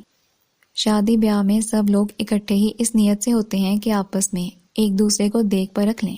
اگر زین ہی میرے ساتھ چلا چلتا تو کم از کم وہاں کوئی لڑکی تو پسند کر ہی سکتا تھا۔ زارا نے کمرے میں داخل ہوتے ہوئے یہ آخری ٹکڑا ہی سنا تھا، ہلکے سے ہنس پڑی۔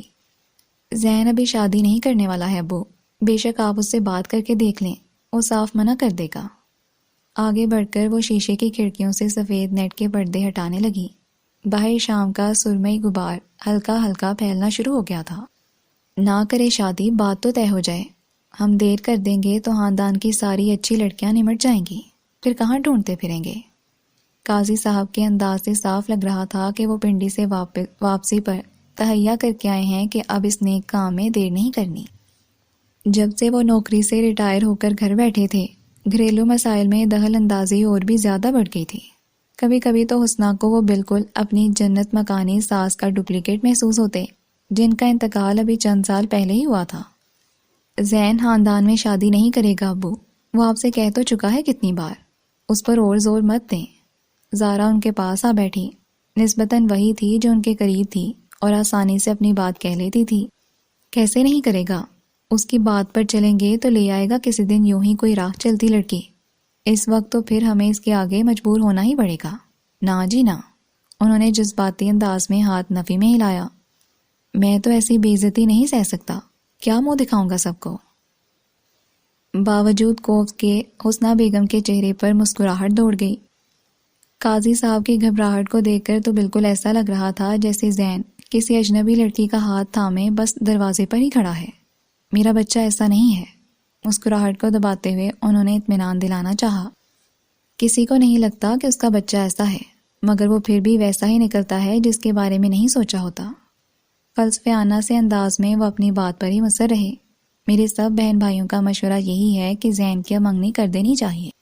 ظاہر ہے کہ وہ لوگ میرے بچوں کا بھلا ہی چاہتے ہیں۔ گیٹ بیل کی آواز پر انہیں اپنی بات ادھوری چھوڑنی پڑی۔ اس وقت کوئی اور نہیں ہوتا تھا، سو گیٹ پر تمہیں ہی دیکھنا تھا، انہیں ہی دیکھنا تھا۔ اب یہ سب زین کے پیچھے پڑے ہیں، کچھ نہ کچھ کر کے ہی چھوڑیں گے۔ حسنہ نے ایک ٹھنڈی سانس لی۔ میرا کیا ہے، جو سب کا فیصلہ ہوگا وہی ہوگا، مجھے تو صرف اطلاع مل جائے گی۔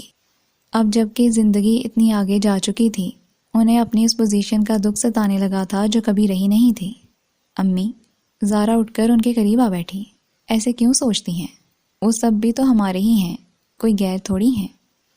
کتنی محبت کرتے ہیں، یہ کہتے ہوئے اس کے چہرے پہ ہلکی سی سرخی چھانے لگی۔ زارا طبیعتاً محبت کرنے والی لڑکی تھی، اپنے ددیال سے بھی اسے بڑی فطری محبت تھی، اور اب رضا سے منگنی ہو جانے کے بعد تو اس لگاؤ میں اضافہ ہونا بڑی لازمی سی بات تھی۔ منگنی اور شادی کے بیچ کے خوشگوار واقعے میں اسے بھی ہر لڑکی کی طرح سسرال کے سارے تعریفی پہلو ازبر ہوتے جا رہے تھے۔ حسنہ اسے ان لوگوں سے بددل کرنا نہیں چاہتی تھی، مگر زین کا معاملہ دوسرا تھا۔ زین پر زبردستی نہیں کی جا سکتی، وہ اور مزاج کا لڑکا ہے۔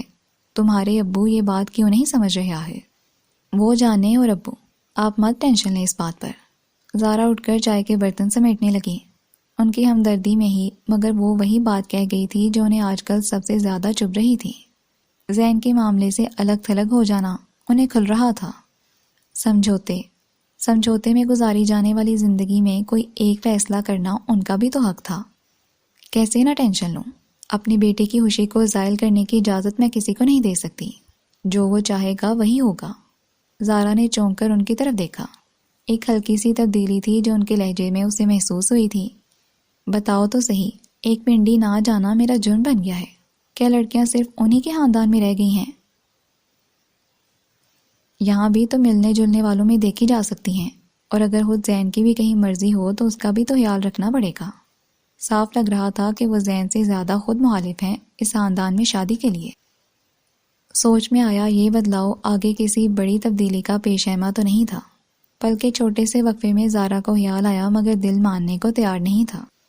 ہوش سنبھالنے سے لے کر اب تک اس نے انہیں دوسروں کے رائے مشورے پر ہی چلتا دیکھا تھا۔ پہلے دادی تھیں تو آخری رائے انہی کی ہوتی تھی، اب یہ کام ابو کرتے تھے۔ اپنے بہن بھائیوں کے 100% مشورے کے ساتھ برسوں سے دبا دبایا شخص اپنی رائے کو منوانے کے لیے کھڑا ہونا بھی چاہ رہا ہے، تو اب جب لوگوں کو اس کی بات کا تو کیا سننے کی بھی عادت نہیں رہی۔ زارا نے کمرے سے باہر نکلتے ہوئے سوچا۔ روما اور سمیہ کالج ایگزام سلپ لینے آئی تھیں۔ 3rd ایئر 4th ایئر کی کلاسز ختم ہونے کی وجہ سے کالج میں لڑکیوں کا رش خاصا کم تھا، پھر بھی انہیں اپنی کئی کلاس فیلوز مل گئیں جو کالج اسی کام کے لیے آئی ہوئی تھیں۔ یہ کالج شہر میں سب سے پرانے اور بہترین شہرت رکھنے والے کالجز میں سے ایک تھا۔ یہاں معیار پر خاص دھیان دیا جاتا تھا۔ یہی وجہ تھی کہ ہر سال سائنس اور آرٹس دونوں ہی مضامین میں سے کوئی نہ کوئی پوزیشن یہاں سے ضروری آتی تھی۔ سو ادارے میں اپنی ساکھ کو برقرار رکھنے کی پوری کوشش کی جاتی تھی۔ امتحانوں کے قریب ہونے والے ٹیسٹ بھی انہی کوششوں کا حصہ ہوتے تھے۔ بڑی حد تک یہ بھی اندازہ ہو جاتا تھا کہ اس بار پوزیشن کے لیے کہاں سے امید رکھی جا سکتی ہے۔ اس بار BA فائنل کے لیے سمیہ عبدالعزیز کا نام وثوق سے لیا جا رہا تھا۔ سمیہ نے کالج میں گزارے 4 سالوں میں بارہا یہ بات ثابت کی ہے کہ وہ اپنی پڑھائی کے سلسلے میں کتنی فوکسڈ ہے۔ یہ ان سٹوڈنٹس میں سے ہے جن پر کالج باہر کر سکتا ہے۔ سیڑھیوں کے قریب وہ سب جتھا بنائے کھڑی تھیں اور کلاس ٹیچر مسز واحدی سیڑھیوں کے اوپر کھڑی ان لوگوں سے کہہ رہی تھیں۔ سمیہ ان سے 2 سٹیپ نیچے کھڑی تھی اور اس کے چہرے پر تمکنت کا سا احساس نمایاں ہو رہا تھا۔ اور سمیہ کے بارے میں مجھے پورا یقین ہے کہ یہ بہت آگے تک جائے گی۔ گریجویشن کے اس آخری سال کو اپنی منزل مت سمجھیں، اس کے آگے آپ سب کے لیے ان گنت راہیں کھلی ہیں۔ خود اعتمادی کے ساتھ اپنی راہ کا انتخاب کیجیے گا۔ میں آپ سب کے لیے دعاگو ہوں۔ انہوں نے جذباتی سے انداز میں اپنی بات ختم کی اور سٹاف روم کی طرف بڑھ گئیں۔ سمیہ اور کئی ایک لڑکیاں ان کے پیچھے پیچھے گئی تھیں، باقی سب وہیں سیڑھیوں پر براجمان ہو گئیں۔ پورے 2 سال ہم مسز واحدی سے کتنے بیزار رہے، اور اب یہی کتنی بے ضرر اور اپنی اپنی سی لگ رہی ہیں۔ ردا نے کہا تو وہ سب ہنستی مسکراتی لڑکیاں افسردہ ہونے لگیں۔ یہ زمانہ بھی بس اب ہوا بھی سمجھو، پتہ نہیں ہم میں سے کون آپس میں مل پائے گا اور کون نہیں۔ کوئی ملے نہ ملے، روما اور سمیہ ہمیشہ کے لیے ایک ہیں، ان کو کوئی فرق نہیں پڑنے والا، کالج چھوڑنے کے بعد بھی۔ کسی نے کہا تو روما ہلکے سے مسکرا دی۔ یہ تو ہے، لیکن تم سب بھی یاد تو آیا کرو گے، زیادہ تر تو یونیورسٹی میں ساتھ ہو ہی جائیں گی، میری طرح گھر تھوڑی بیٹھ جاؤ گے۔ تمہیں بھی کیا ضرورت ہے گھر بیٹھنے کی، آرام سے آگے پڑھتی رہو، یا پھر شادی وادی کا پروگرام بن رہا ہے؟ یاسمین کا جب سے نکاح ہوا تھا وہ ہر ایک کو مشتبہ نظر سے دیکھتی تھی۔ روما کے جواب دینے سے پہلے آس پاس بیٹھی دوسری لڑکیوں کی اس موضوع میں فی الفور دلچسپی پیدا ہوئی۔ واقعی روما کی تو اب شادی پکی ہی سمجھو، جبھی تو پڑھائی چھوڑ رہی ہے۔ کب ہو رہی ہے سچ سچ بتاؤ، بلانا ضرور کہیں بھول ہی جاؤ۔ وہ سب ایک ساتھ ہی بولنا شروع ہوئیں۔ روما جیمپی سے مسکراہٹ کے ساتھ تردید کر بھی رہی تھی، مگر دوستوں کے مفروضے۔ سمیہ واپس آ چکی تھی اور اس بے ضرر سی بحث کو بنا دخل دیے سن رہی تھی۔ نوعمری میں ایسی بے وقوفانہ باتیں مزہ بھی دیتی ہیں اور تول بھی پکڑتی ہیں۔ تم بتاؤ سمیہ، کیا روما اسی لیے پڑھائی چھوڑ رہی ہے؟ ایک نے روما سے تصدیق چاہی۔ فی الحال تو ایسا کچھ بھی نہیں ہے۔ اس کے چہرے پر بڑی عجیب سی مسکراہٹ ابھری۔ ہاں، دادی کے وظیفے و وظائف کام دکھا گئے تو دوسری بات ہے، وہ بیچاری تو کب سے کوشش میں لگی ہیں۔ سبھی کو اس کے لہجے میں چھپا طنز محسوس ہوا تھا، اور لمحے بھر کے لیے وہ سبھی خاموش ہو گئیں۔ ان کا مذاق بس مذاق ہی تھا، سنجیدگی سے بات کو سمیہ نہیں لیا تھا۔ بڑوں کو تو فکر ہوتی ہی ہے، روما کی دادی بھی میری امی کی طرح ہی ہیں، انہیں بھی بس ایک ہی فکر یہ لگی رہتی ہے، اب دیکھنا آگے پڑھنے پر بھی کتنی مخالفت کریں گی۔ ردا نے ہنستے ہوئے بات کو سنبھالنے کی کوشش کی تو وہ سب ہی دانستہ بات کا رخ موڑنے کی کوشش کرنے لگیں۔ امتحانوں سے وابستہ ہی 10 فکریں سب کو لاحق ہو رہی تھیں، انہیں پر بات کرتے ہوئے وہ لوگ تتر بتر ہونے لگیں۔ عجیب لڑکی ہے سمیہ، میری تو ان 4 سالوں میں اس سے کبھی نہیں بنی۔ دیکھا تھا بیچاری رومانہ پر کس طرح طنز کر رہی تھی۔ ویسے اتنی گہری دوستی کا دعویٰ ہے۔ تھوڑے فاصلے پر چلتے ہوئے یاسمین نے اپنے ساتھ آتی ردا سے کہا تو وہ بھی 100% متفق تھی۔ ٹھیک کہہ رہی ہو، کبھی کبھی تو اس کی آنکھوں اور لہجے میں ایسی عجیب سی چبھن ہوتی ہے کہ خواہ مخواہ ہی گھبراہٹ ہونے لگتی ہے۔ اس کے دل میں کچھ اور ہی ہے۔ مجھے نہیں لگتا کہ یہ رومانہ کے ساتھ مخلص ہے، بس دکھاوے کی دوستی ہے۔ رومانہ کے سامنے مت کہہ دینا پلیز، یاسمین نے بڑی سنجیدگی سے اسے یاد دہانی کرائی۔ سمیہ کے لیے ایک لفظ نہیں سن سکتی ہے، بے حد محبت کرتی ہے وہ اس سے۔ پتہ ہے مجھے، ردا آہستہ سے بولی، اور ویسے بھی یہ ان دونوں کا اپنا معاملہ ہے کہ کون کس کے ساتھ مخلص ہے اور کون نہیں۔ آج تک ان دونوں نے اپنے بیچ کسی کو بولنے نہیں دیا ہے، اور اب تو ویسے بھی امتحانوں کے بعد اتنی پابندی سے ملاقاتیں کہاں رہیں گی۔ یاسمین ہلکے ہلکے چلتے ہوئے سمجھانے کے سے انداز میں کہے گئی۔ وہ لوگ اب ان دونوں کے کافی قریب آ چکی تھیں۔ ردا کے نہ جانے کیا دل میں آئی جو اسے پکار بیٹھی، سمیہ ذرا رکو۔ ردا کے دور سے چلا کر کہنے پر وہ دونوں وہیں رک کر ان کی طرف دیکھنے لگیں۔ اپنے ہسٹری کے نوٹس دے سکتی ہو مجھے؟ فوٹو کاپی کروا کے واپس دے دوں گی، اصرار سے بھرپور لہجے میں ردا سمیہ سے کہہ رہی تھی۔ روما اور یاسمین دونوں ہی بری طرح چونکی تھیں۔ ساری کلاس اچھی طرح جانتی تھی کہ سمیہ عبدالعزیز اپنا بنایا ہوا کوئی بھی نوٹس کلاس کی لڑکیوں کے ساتھ شیئر نہیں کرتی تھی۔ اس معاملے میں اس کا بڑا سخت اصول تھا، وہ اپنا کیا ہوا کام کسی کو یوں ہی دیکھنے کے لیے بھی نہیں دیتی تھی۔ کالج کے ابتدائی سالوں میں ہی کئی بار منہ کی کھا لینے کے بعد سے سب اچھی طرح سمیہ کی ٹائپ کو سمجھ چکے تھے، سو اب کوئی برا بھی نہیں مناتا تھا، اور اس سے ایسی فرمائش بھی نہیں کرتا تھا جیسی کہ ردا نے کر ڈالی تھی۔ سوری ردا، تم شاید بھول رہی ہو کہ میں اپنے نوٹس کسی کو بھی نہیں دیتی سوائے روما کے۔ ردا برا منانے کے بجائے ہلکے سے ہنس پڑی۔ مجھے بھی روما سمجھ کر دے دو، اب تو ویسے بھی ایگزام سر پر ہیں، جاتے جاتے ایک نیکی میرے ساتھ بھی کر لو۔ نہیں پلیز۔ سمیہ کا سر اس بار بھی نفی میں ہلا۔ اچھا جیسے تمہاری مرضی۔ ردا نے ایک مصنوعی ٹھنڈی سانس بھری۔ روما خوش قسمت ہے جو وہ تمہاری دوست ہے۔ نہیں، میں خوش قسمت ہوں جو روما میری دوست ہے۔ جتنا کچھ وہ میرے لیے کرتی ہے میں تو اس کا ایک حصہ بھی نہیں کر سکتی۔ سمیہ بے حد سنجیدہ ہو رہی تھی، اتنی کہ فی الوقت اس کی کہی بات پر 1% بھی شبہ نہیں کیا جا سکتا تھا۔ ردا اور یاسمین دونوں نے اپنے چند منٹ پہلے کیے تجزیے پر شرمندگی سی محسوس کی۔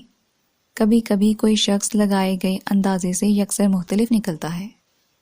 کیا پتا وہ لوگ بھی سمیہ کو غلط ہی سمجھ رہی تھیں۔ اپنی بات مکمل کر کے سمیہ روما کے ساتھ آگے بڑھ چکی تھی۔ لڑکیوں کا حال دیکھو ذرا، سارا سال پڑھتی ہیں اور اب بالکل آخر میں یہ چاہتی ہیں کہ ہمیں بنا بنایا کام مل جائے کہیں سے۔ اس ردا نے ہسٹری کی گنتی کی کلاسیں ہی اٹینڈ کی ہوں گی پورے سال میں، اب ظاہر ہے کہ مشکل تو ہوگی نا۔ روما کے ساتھ چلتی ہوئی وہ ردا پر اپنا غصہ اتاری گئی۔ روما بنا کوئی تبصرہ کیے مسکراتے ہوئے سنی گئی۔ لڑکیاں کیا کرتی ہیں کیا نہیں، اس سے اسے کوئی سروکار نہیں تھا۔ اسے تو صرف اور صرف ایک ہی بات نے بے پایاں خوشی بخشی تھی کہ سمیہ کے دل میں اس کے لیے کتنی محبت ہے۔ کاش جب سمیہ یہ سب کہہ رہی تھی تو دادی، ہارون بھائی، زین سبھی اس کی بات سن لیتے۔ وہ جو دبے کھلے لفظوں میں کبھی کبھی سمیہ کے حلوس پر شک کرتے ہیں، اصل میں کتنی بڑی غلط فہمی کا شکار ہیں۔ اسے تو خیر ان لوگوں کی باتوں سے کوئی فرق نہیں پڑتا تھا، مگر اس وقت اور بھی زیادہ سکون حاصل ہوا تھا۔ وہ لوگ باہر نکلیں تو ڈرائیور منتظر تھا۔ یہ گاڑی ہارون کی تھی، مگر اب چند دن سے ہر وقت گھر پر ہی دکھائی دے رہی تھی۔ سمیہ کو براہ راست پوچھنا تو اچھا نہیں لگ رہا تھا، مگر رہا بھی نہ گیا تو مذاق ہی مذاق میں پوچھ بیٹھی، یہ گاڑی کیا تمہیں مل گئی ہے؟ انکل وغیرہ آفس کی چھٹی کر کے بیٹھے ہوئے ہیں۔ اس نے دانستہ ہارون کا نام نہیں لیا۔ ہارون بھائی نے دوسری گاڑی لے لی ہے، کافی دن سے بس ٹل رہا تھا، پچھلے ہفتے لے ہی لیا ہے۔ اچھا، تم نے ذکر بھی نہیں کیا؟ اسے کافی عجیب سا لگا، خیال ہی نہیں رہا۔ ہر وقت تو گھبراہٹ سوار رہتی ہے امتحان کی، کسی اور طرف دھیان ہی نہیں جاتا۔ روما ہلکے سے ہنستی۔ کبھی کبھی اس کی بے نیازی عجیب سے کمپلیکس میں مبتلا کر دیتی تھی۔ ایک وہ تھی جس کے لیے کاٹن کے معمولی سے جوڑے کی خریداری بھی پوری مہم ٹھہرتی تھی۔ پہلے امی کے لگائے گئے اوور ٹائم کے پیسے جمع کرو، پھر اس محدود رقم میں اپنی مطلوبہ چیزوں کی قیمت کو سیٹ کرو۔ پسند ناپسند کا تو سوال ہی نہیں اٹھتا تھا۔ زیادہ فکر اسی بات کی ہوتی کہ محدود بجٹ میں ساری ضروریات پوری ہو جائیں۔ ہمیشہ اس نے اپنی ہم عمر لڑکیوں اور عورتوں کو بڑی حسرت سے تکا تھا جو بازار میں بے دریغ پیسہ پھینکتی نظر آتی تھیں۔ یہ نہیں، وہ نہیں، یہ کوالٹی پر سمجھوتا نہ کرنے والی اور اپنی اس کوالٹی پر بجا طور پر فخر کرنے والی۔ ہارون بھائی اور ابا نے تو بہت چاہا کہ یہ گاڑی زین لے لے، مگر وہ کسی طور نہیں مانا، اور حسنہ پھپھو بھی ناراض ہو گئیں، الٹا انہیں منانا پڑ گیا۔ روما بتا رہی تھی، اس کے لہجے میں زین اور پھپھو دونوں کے لیے ہلکا سا فخر تھا۔ حسنہ پھپھو بہت ادار ہیں، مجال ہے جو ابا یا پھر دادی سے ہی کوئی فیور لیں، حالانکہ ان کا تو بڑا حق بنتا ہے۔ سمیہ پہلو بدل کر رہ گئی۔ حسنہ پھپھو روما کے ابا کے برابر نہ سہی، مگر کوئی ایسی بدحال بھی نہیں تھی۔ پھپھا اچھے ہاتھ سے خوشحال تھے، ذاتی گھر کے علاوہ بھی تھوڑی بہت اور جائیداد تھی، اچھی ملازمت سے ریٹائر ہوئے تھے، اور اب تو زین بھی بہت اچھی ملازمت کر رہا تھا۔ ایسے میں خودداری کا مظاہرہ دکھانا کون سا مشکل تھا؟ کمال تو جب تھا کہ وہ گئے گزرے حالات میں بسر کرتے ہوئے یہ سب کرتی۔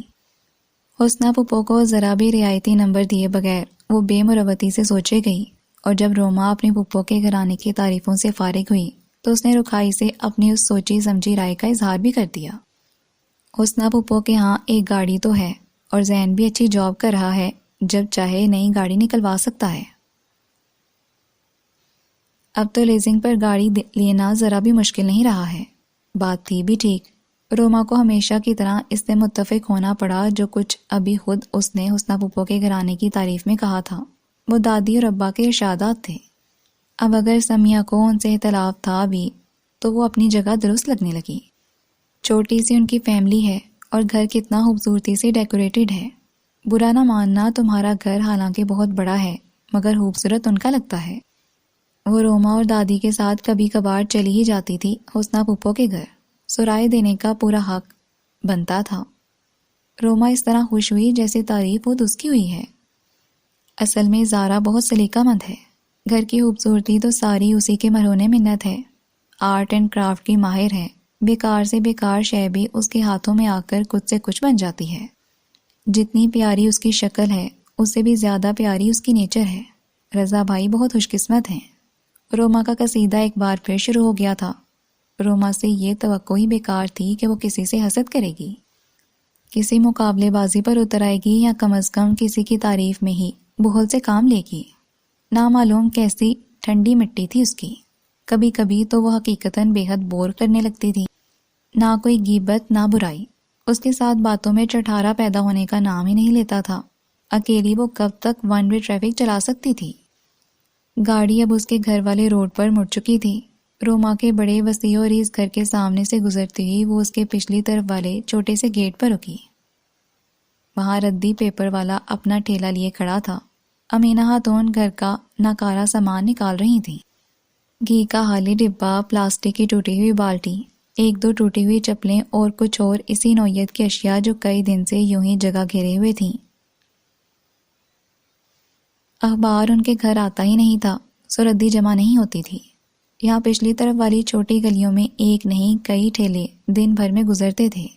گھر کے کئی کاموں میں سب رہنے والوں کو بڑی سہولت رہتی تھی۔ سمیہ کو دروازے پر کھڑے ہو کر خریداری کرنا برا لگتا تھا، اور ردی پیپر والے کے ساتھ سوداگری کرنا اور بھی برا۔ اس وقت روما کی گاڑی سے اترتے ہوئے وہ اس منظر کو دیکھ کر پہلے سے زیادہ شرمندہ ہوئی۔ روما امینہ خاتون کو سلام کر کے واپس جا چکی تھی، اور اس نے شاید ایک سرسری سی نگاہ بھی ان کی مصروفیت پہ نہیں ڈالی تھی۔ پورے 37 روپے ہوئے، بیکار ہی پڑی تھیں یہ ساری چیزیں۔ اچھا ہے ٹھکانے لگ گئیں۔ گیٹ بند کر کے امینہ پیسے گنتے ہوئے واپس برآمدے میں آئیں تو وہ انہیں وہیں بیٹھی ہوئی مل گئی۔ کتنی بڑی رقم کما لی آپ نے اس سارے کباڑ کے عوض، جس سے ایک وقت کی ہنڈیاں بھی نہیں پک سکتی۔ ایک تو ہین آمیز جھنجھلاہٹ جس میں وہ گاڑی سے اترتے ہوئے مبتلا ہوئی تھی، اب تک اور بھی بڑھ چکی تھی۔ اللہ خیر و برکت رکھے تو پک بھی جاتی ہے۔ امینہ خاتون اس کے ان اعتراضات کی عادی ہو چکی تھیں، سو اطمینان سے جواب دے کر اس کے قریب ہی بیٹھ گئیں۔ ہو گیا تمہارا کام جس کے لیے گئی تھی کالج؟ کیا ضرورت تھی آپ کو یہ ذرا ذرا سی چیزیں اکٹھا کرنے کی؟ کتنا برا لگ رہا تھا گیٹ پر یہ سب دیکھتے ہوئے، مگر آپ کو تو اندازہ ہی نہیں ہوتا۔ ان کے سوال کو اس نے سنا ہی نہیں۔ اپنا ہی غم اتنا بڑا تھا، اس میں کون سی بے عزتی ہو گئی؟ اپنے گھر کا پرانا سامان تھا، کسی کے ہاں سے مانگ کر تو نہیں لائے تھے۔ اس بار وہ بھی تھوڑی سی جھنجھلا گئیں۔ سمیہ کا عزت اور بے عزتی کے متعلق جو فلسفہ تھا اسے وہ سمجھ ہی نہیں سکتی تھی۔ اللہ کا شکر ہے کہ عزت سے اپنے گھر میں حلال رزق کھا رہے ہیں، اس سے زیادہ خوش نصیبی کیا ہوگی؟ ٹھیک ہے بہت پیسے والے نہیں، مگر کوئی فاقے بھی نہیں کرنے پڑتے اس کی مہربانی سے۔ وہی طمانینت، وہی صبر و شکر۔ کبھی کبھی تو دل چاہتا کہ واقعی کسی دیوار سے سر پھوڑے۔ اور سب جو بہت شاندار زندگیاں گزار رہے ہیں، کیا حلال رزق نہیں کھا رہے آپ کے خیال میں؟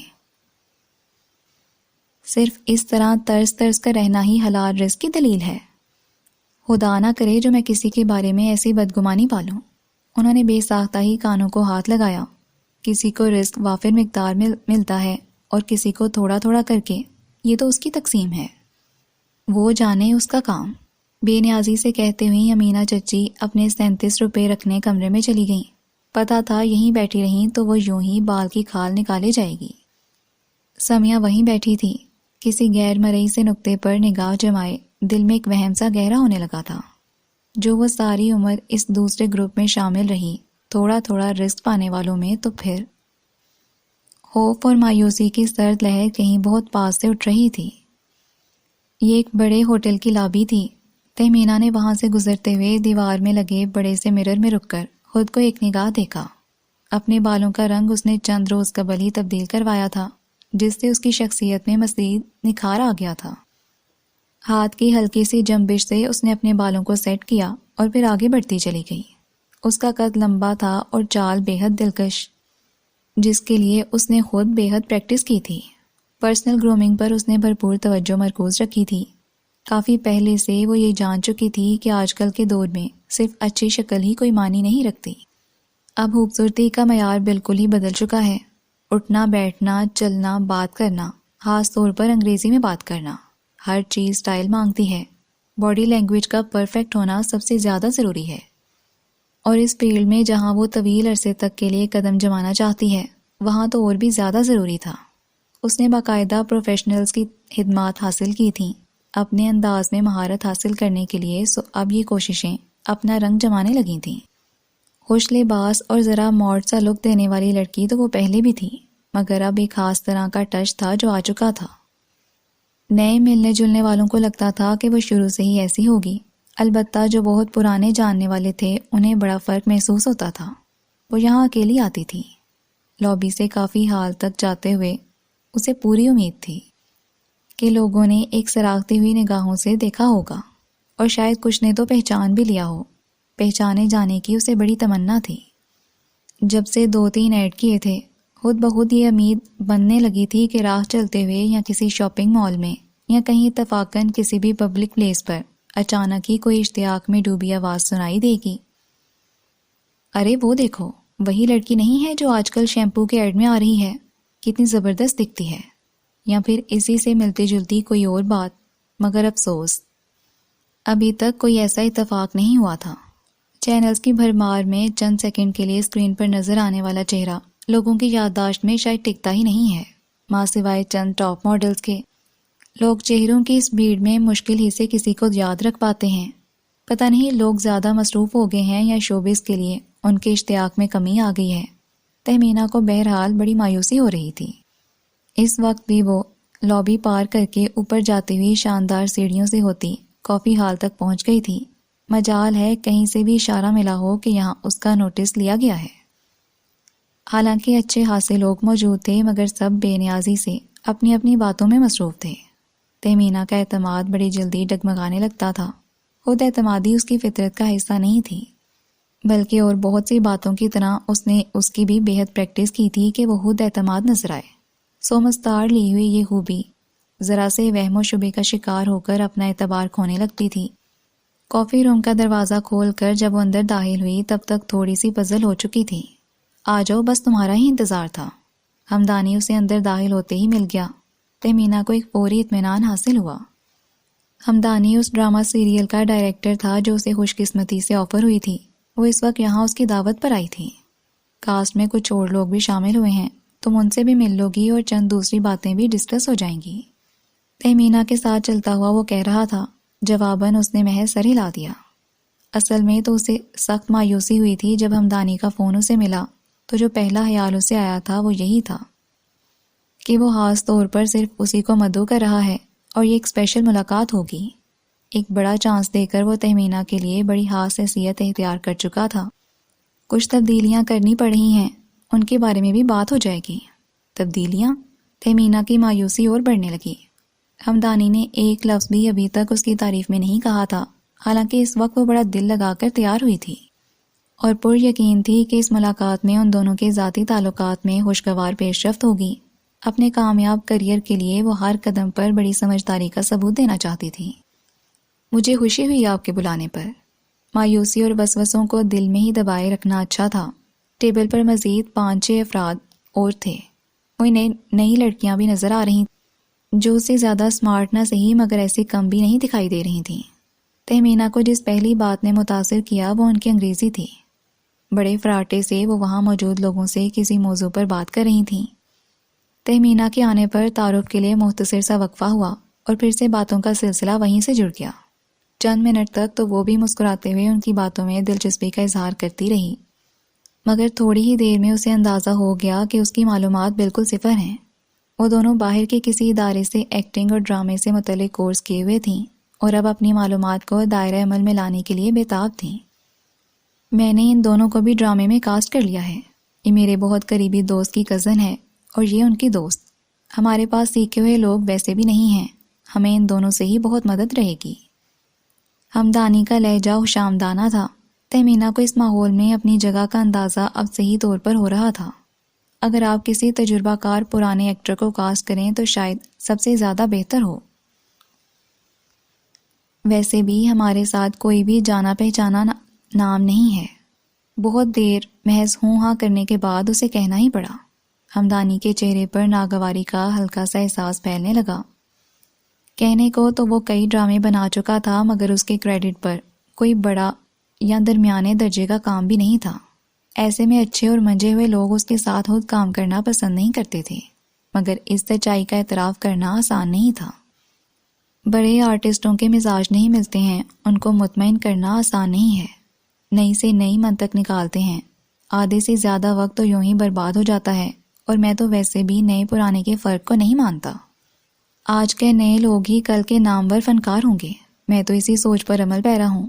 ہمدانی کی اپنی سوچ تھی، اور کم از کم ان سب کو تو اس کی سوچ سے 100% متفق ہونا پڑتا تھا جو اس کے ساتھ کام کر رہے تھے یا کام کرنا چاہ رہے تھے۔ وہ صرف ڈرامہ ڈائریکٹر ہی نہیں، پروڈیوسر بھی تھا۔ چند سال پیچھے عرب امارات سے پاکستان شفٹ ہوا تھا، اور شوبز سے کوئی ہلکا سا بھی تعلق نہ ہونے کے باوجود سیدھا ڈرامے کی فیلڈ میں آیا تھا اور دھڑا دھڑ کام کر رہا تھا۔ اس کے ڈراموں کی خاص بات ایک ہی تھی کہ ہر بار وہ نئے چہروں کی پوری کھیپ متعارف کرواتا تھا۔ آگے وہ چلیں نہ چلیں یہ ان کی قسمت۔ نئی لڑکیاں تھوڑے پیسوں پر کام کے لیے بخوشی راضی ہو جاتی تھیں، اور ایک افواہ تو یہ بھی تھی کہ بڑے گھرانوں کے لڑکے لڑکیاں تو چانس حاصل کرنے کے لیے بخوشی پیسہ لگانے یا پھر ہمدانی کو کوئی اور بڑا فیور دینے کے لیے تیار ہو جاتے ہیں۔ میڈیا سے متعلق سنجیدہ اور پروفیشنل طبقہ ہمدانی کو ابھی تک اہمیت دینے کے لیے تیار نہیں تھا۔ تہمینہ کو بھی ان دونوں لڑکیوں کے ساتھ ہمدانی کے برتاؤ سے کچھ ایسا ہی شبہ ہو رہا تھا۔ ڈرامے کی کہانی کا از سر نو جائزہ لیا جا رہا تھا۔ اسکرپٹ دوبارہ لکھنے کی ضرورت ہے ہمدانی، اور یہ کام تم ہم دونوں کے ساتھ بیٹھ کر کرو گے تو بہتر ہوگا، کیونکہ ہم اس میں بہتر تبدیلیاں کر سکتے ہیں۔ وہ دونوں بے تکلفی سے ہمدانی کو مخاطب کر رہی تھیں اور بے مروتی سے اس کی لکھی ہوئی کہانی پر تنقید کر رہی تھیں۔ تہمینہ کو سخت حیرت ہو رہی تھی کہ خود اپنے منہ سے اپنے گن گانے والا شخص ذرا بھی برا منائے بغیر ہر بات سے متفق ہو رہا تھا۔ ٹھیک ہے، بس پھر کل سے تم اور شینا کوئی سوٹیبل ٹائم رکھ لو، ہم اپنے آفس میں بیٹھ کر کام شروع کر لیتے ہیں۔ یہ ایک نئے موڑ کی شروعات تھی، تہمینہ سے ضبط نہ ہو سکا، مگر اب تو سب کچھ فائنل ہو چکا ہے۔ شوٹنگ کے لیے آپ لوکیشنز بھی سلیکٹ کر چکے ہیں، اب تو بس ہماری روانگی باقی ہے موریشیس کے لیے۔ تہمینہ کو ڈر ہوا کہ وہ دوبارہ کہانی لکھنے جانے کی صورت میں اس کا مرکزی کردار یقیناً زد میں آئے گا۔ ہمدانی اس کی طرف دیکھ کر ہلکے سے مسکرایا۔ تم فکر مت کرو، تمہارا رول وہی رہے گا اور ہماری روانگی بھی وقت پر ہی ہو جائے گی۔ اس کے لہجے میں عجیب سا تاثر تھا، جیسے اسے تہمینہ کی بے اطمینانی اچھی نہ لگی ہو۔ وہ اندر ہی اندر کچھ شرمندہ سی ہو گئی۔ کچھ بھی تھا، ہمدانی انسانوں کو پڑھنے کی صلاحیت تو رکھتا ہی تھا، ورنہ اس کے اندر اٹھتے وسوسوں کو کیسے بھانپ سکتا تھا۔ وہ بھی فوراً شرمندہ سی ہو کر اس بار بالکل خاموش بیٹھے رہنے کا تہیہ کیے رہی۔ یہ ایک چانس جو خوش قسمتی سے اس کے ہاتھ آیا تھا، اسے وہ اپنی بے وقوفیوں کی نظر نہیں کر سکتی تھی۔ بے حد تحمل اور آخری حد تک کیے جانے والا سمجھوتا، وہ بار بار اسی کمٹمنٹ کو یاد رکھنے کی کوشش کرتی تھی جو اس نے خود اپنے آپ سے کی تھی۔ کافی 2 بار پی جا چکی تھی۔ شینا اور صبا کا خیال تھا کہ وقت ضائع کرنے کی بجائے آج اور ابھی سے کام شروع کر لیا جائے تو بہتر رہے گا۔ ٹھیک ہے، پھر آفس میں چل کر بیٹھتے ہیں۔ ہمدانی نے اپنے ساتھ آئے اسسٹنٹ لڑکوں کی طرف دیکھا تو وہ لوگ اس کا اشارہ پاتے ہی اٹھ کھڑے ہوئے۔ شینا، صبا، ہمدانی اور وحود ایک ساتھ ہی چلتے ہوئے باہر آئے۔ اس بار تہمینہ کو ایک بار بھی یہ خیال نہیں آیا کہ کوئی اسے دیکھ کر پہچاننے کا اظہار کرے۔ مطمئن دکھائی دینے کی پوری کوشش کے باوجود وہ اندر سے تو مضطرب تھی ہی۔ تم بھی ہمارے ساتھ ہی چلو گی نا؟ ہمدانی نے اس کی طرف مڑتے ہوئے تعریف کرنا چاہی۔ نہیں، مجھے کچھ کام ہے، دوسرے 2 نئے ایڈ کر رہی ہوں، اسی سلسلے میں ملنا ہے، پہلے ہی بہت دیر ہو گئی ہے۔ پریکٹس میں آئی خود اعتمادی یکدم ہی اس کی مدد کو آئی۔ پل کے ایک چھوٹے سے وقفے میں تہمینہ نے ان دونوں لڑکیوں اور ہمدانی کی آنکھوں میں حیرت سی ابھرتی دیکھی۔ اچھی بات ہے، پھر ہم چلتے ہیں، تم اگر چاہو تو ہم تمہیں ڈراپ کرتے ہوئے جائیں۔ نہیں، میرے پاس گاڑی ہے، بے نیازی سے کہتے ہوئے اس نے ڈرائیو وے کی طرف دیکھا جہاں سے ڈرائیور گاڑی اس کے پاس لا رہا تھا۔ تہمینہ وہاں سے ان لوگوں سے پہلے نکل آئی تھی۔ ہر کس و ناقص سے متاثر ہونے لگی تو مل چکی کامیابی۔ سیٹ کے پشت سے ٹیک لگاتے ہوئے وہ اپنی ہی خبر لیتی رہی۔ ہمدانی اور ان دونوں کے تاثرات یاد کر کے تھوڑی سی راحت مل رہی تھی، ورنہ تو اسے اب خود اپنے اوپر سخت غصہ آ رہا تھا۔ ضرورت کیا تھی اتنی دیر وہاں بیٹھنے کی؟ جو بہانہ باہر آ کر سوجا وہ وہاں اندر کافی کا پہلا کپ پیتے ہی بنا لینا چاہیے تھا، تو اور بھی زیادہ اچھا ہوتا۔ 2-3 ایڈ کر لینے کے بعد آخر کچھ سینیئرٹی تو رکھنی ہی تھی۔ اپنے آپ کو مورال سپورٹ دینے کے لیے اس نے ان ننھے منھے ایڈز کو یاد کیا۔ کہاں چلنا ہے میم؟ ڈرائیور مؤدبانہ لہجے میں اس سے پوچھ رہا تھا۔ وہیں چلو واپس۔ مختصر سا جواب دے کر وہ پھر سے اپنے تانے بانے میں الجھنے لگی، اور یہ ہمدانی بھی اتنا بے وقوف نہیں ہے جتنا اسے سمجھنے کی غلطی کر رہی ہوں۔ حادثہ مفاد پرست شخص ہے۔ جس طرح وہ ان دونوں کے آگے بچھا جا رہا تھا، تہمینہ اسے یاد کر کر کے اچھا خاصا دل جلا چکی تھی۔ یہاں کوئی کسی کا نہیں، اور میں خود سب سے بڑی احمق جو یہ سب سمجھ رہی تھی کہ ہمدانی مجھ پر لٹو ہو چکا ہے۔ دھت! پہلو بدلتے ہوئے اس نے باہر ٹریفک پر نگاہیں جمائیں۔ اسے وہ دونوں صبا اور شینا یاد آئیں۔ کتنا نارمل انداز تھا ان کا۔ ہمدانی اس سے بھی کہیں زیادہ ان کی طرف ملتفت ہو رہا تھا، مگر ان دونوں کے لیے اس میں کوئی خاص بات نہیں تھی، بلکہ ایک طرح سے وہ خود اس سے احساس برتری لیے ہوئے تھیں۔ ایسا احساس برتری جو وہ اتنی کوششوں اور پیسے خرچ کرنے کے باوجود بھی حاصل نہیں کر پائی تھی۔ پیسوں کے ساتھ ہی اسے وہ سارے خرچے یاد آنے لگے جو پچھلے کئی ماہ سے وہ مستقل کر رہی تھی۔ ایڈ سے ملے سارے پیسے، ہمدانی سے ملا ہوا ایڈوانس، اور ان کے علاوہ بھی بس خرچہ ہی خرچہ۔ ذہن کہیں سے کہیں منتقل ہونے لگا۔ گاڑی اب مین روڈ سے ہٹ کر لنک روڈ سے گزر رہی تھی۔ تہمینہ کے چہرے پر گہری سنجیدگی پھیل رہی تھی۔ اس نے اپنی حیثیت سے کہیں اونچی بازی پر داؤ لگایا تھا۔ اگر جیت اس کا مقدر نہیں بنی تو ایک بڑا سا سوالیہ نشان سامنے آ کر اسے کبھی کبھی خوفزدہ کرتا تھا۔ گلی میں مڑنا مشکل ہے میم۔ گاڑی رک چکی تھی اور ڈرائیور اس کو اپنی مجبوری بتا رہا تھا۔ تہمینہ نے چونک کر سامنے دیکھا۔ پتلی سی گلی میں یہ لمبی چوڑی گاڑی موڑنا واقعی مشکل تھا۔ ایک گہری سانس لیتے ہوئے وہ اتر آئی۔ یہ لو۔ اپنا بیگ کھول کر اس نے بڑی احتیاط سے پیسے گن کر ڈرائیور کو دیے۔ کل پھر کس وقت آؤں؟ وہ پروفیشنل انکساری کے ساتھ پوچھ رہا تھا۔ کل نہیں، اگر مجھے ضرورت ہوئی تو میں فون کر دوں گی۔ تہمینہ کے چہرے پر ابھی بھی بڑی پرسوچ سی سنجیدگی چھائی ہوئی تھی۔ تیز قدموں سے گلی میں مڑتے ہوئے اس نے ادھر ادھر کسی کی بھی طرف دیکھنے کی ضرورت نہیں سمجھی تھی۔ رینٹ کار سے منگوائی ہوئی گاڑی کا ڈرائیور واپسی کے لیے اپنی گاڑی سٹارٹ کر رہا تھا۔ لسنرز، ایپیسوڈ 3 کمپلیٹ ہو گئی ہے۔